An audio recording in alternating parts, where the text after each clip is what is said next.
kind of thinking about your family's business, your family's prior business, and entrepreneurship being essentially kind of in your family and in your Yeah. blood. Was it then a foregone conclusion that you were going to own and operate your own business? Was that always kind of what you were thinking?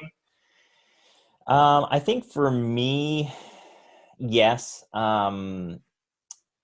That was definitely part of my personal vision. I have brothers and sisters. I don't know if they had that same feeling.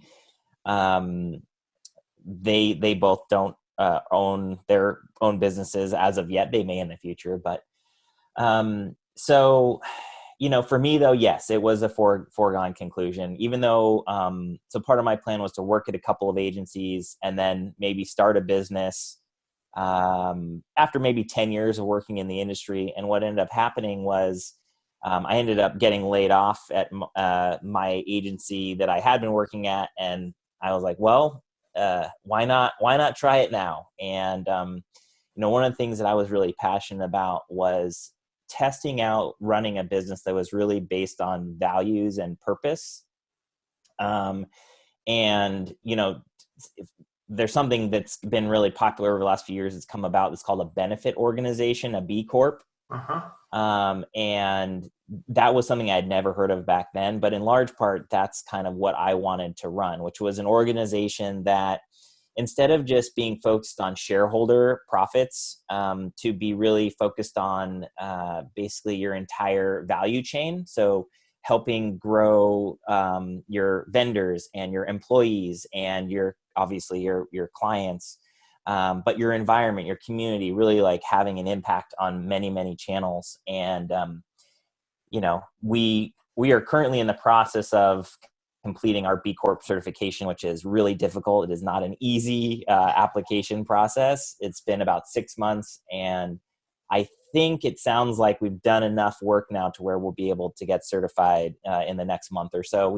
Or submit, and then it takes some time. But that's been really cool process for our team to go through, and yeah, I'm excited to be able to announce that officially when it does happen. It hasn't officially happened yet. That's great. Um, I noticed in your resume and in your background that you were the chief operating officer for Starship Coffee.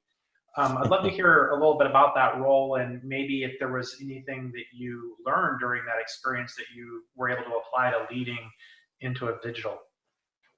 Yeah. So that was a business that my wife and I started. Actually, it was a side hustle. I don't know if any of you, if you've read the 4 Hour Work Week, but it was kind of an idea that we wanted to create a business that her and I could work on together.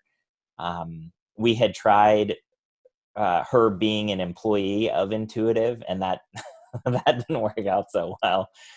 So we wanted to do a business together, basically, where we're on equal ground. And that did work well from an operational standpoint with her and I, and she was the CEO.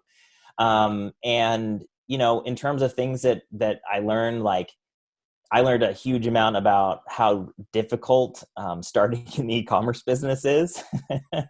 That is definitely not an easy thing. And I think that's in general in business. Like, if it was easy to run and operate a business, more people would do it. It's not an easy thing. So that was really hard, and just generally learned a lot about packaging and much more deeply about branding and shipping and things that as a digital company, like I had no concept of, in terms of inventory control and a variety of other items that as an actual product-based business that I had to learn. So, in terms of what I can apply that to Intuitive, we have e-commerce partners, or we call our clients partners. And so some of our, strategy, I've wrung out some of that experience into into the, how our strategies unfold now. But I think the other thing is that I learned is, like, you can run a business with your significant other, which was a goal of mine, and we were able to put a check mark next to that, which was great too.